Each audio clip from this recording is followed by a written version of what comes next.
Cisco issues an emergency patch for a vulnerability under exploit in brute force attacks.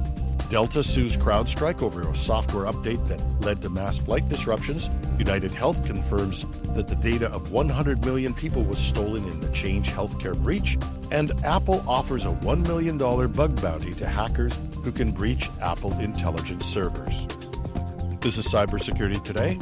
I'm your host, Jim Love.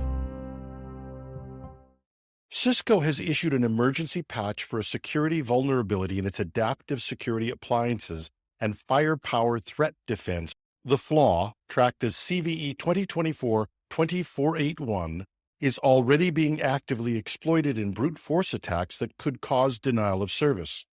The vulnerability, rated at 5.8 on the CVSS scale, is related to resource exhaustion and affects devices running remote access VPN, RAVPN services. Cisco has acknowledged malicious use of the vulnerability, which prompted the U.S. Cybersecurity and Infrastructure Security Agency, CISA, to add it to its known exploited vulnerabilities catalog. The brute force attacks involve flooding affected devices with VPN authentication requests until unauthorized access is gained or legitimate users are locked out.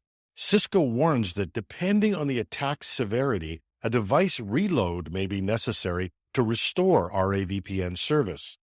The company has released software updates to patch the issue, as there are no workarounds available. Cisco's threat intelligence group Talos reported an increase in brute force attacks on VPNs since March, often originating from Tor exit nodes and other anonymizing proxies. Cisco has published mitigation recommendations which it encourages administrators to review and to implement as soon as possible. Delta Airlines has filed a lawsuit against cybersecurity firm CrowdStrike, alleging that faulty software updates in July led to mass flight cancellations and cost the airline over $500 million in direct losses and additional costs in terms of reputation and legal fees. The lawsuit, filed in Georgia's Fulton County Superior Court, accuses CrowdStrike of releasing an untested and faulty update that caused widespread system crashes. The July 19th incident disrupted travel plans for 1.3 million Delta passengers, resulting in 7,000 flight cancellations over 5 days. The fallout extended beyond the airline industry, impacting banks, healthcare providers, media companies, and hotel chains worldwide. Delta argues that CrowdStrike's untested update to its Falcon sensor security software was to blame, stating that the update caused over 8.5 million Microsoft Windows-based computers to crash. CrowdStrike has rejected the claims, arguing that Delta's issues were due to its outdated IT infrastructure rather than the software update. In a statement, CrowdStrike said, Delta's claims are based on disproven misinformation and criticized the airline's response to the outage. CrowdStrike also noted that Delta fared much worse in recovery compared to other companies affected by the update, questioning why Delta's systems were so uniquely impacted. The U.S. Department of Transportation has also opened an investigation into the disruption. Adam Mayers, a senior vice president at CrowdStrike, apologized before Congress last month for the faulty update, acknowledging widespread impact and committing to prevent such incidents in the future.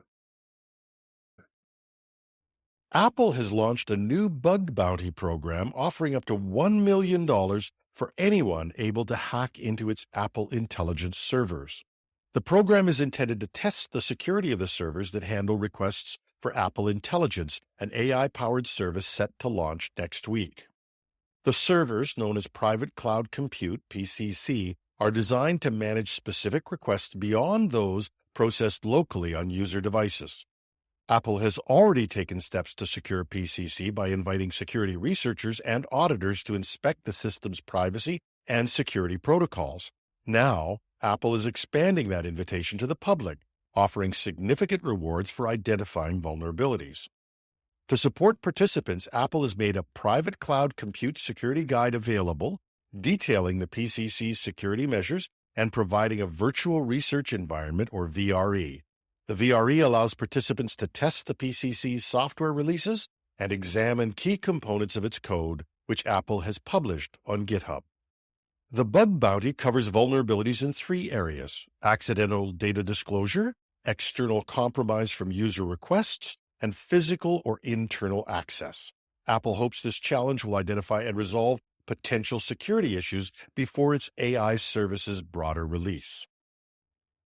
And the UnitedHealth Group has confirmed that over 100 million individuals had their personal healthcare data stolen during the February ransomware attack on its subsidiary, Change Healthcare. The breach, now marked as the largest healthcare data breach in recent years, was initially acknowledged with vague estimates, but the official number has now been updated by the U.S. Department of Health and Human Services to 100 million affected individuals, possibly the biggest healthcare breach of all time. The attack, conducted by the Black Cat ransomware group, also known as ALPH-V, compromised sensitive information, reportedly by using stolen credentials and exploiting the fact that the target company didn't have multi-factor authentication in place.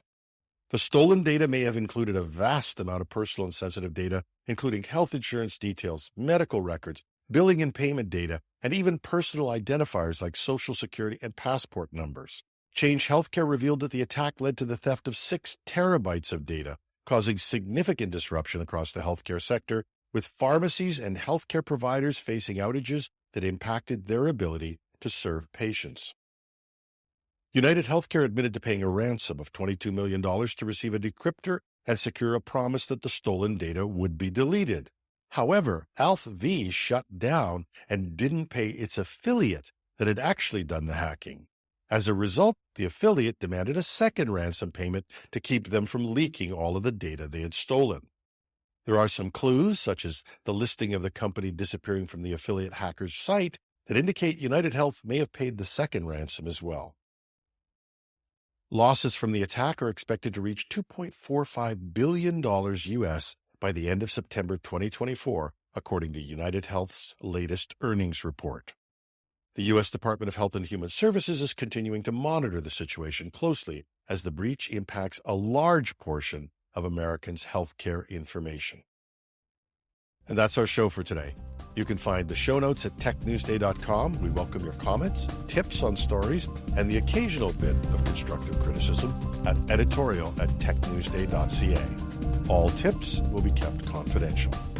I'm your host, Jim Love. Thanks for listening.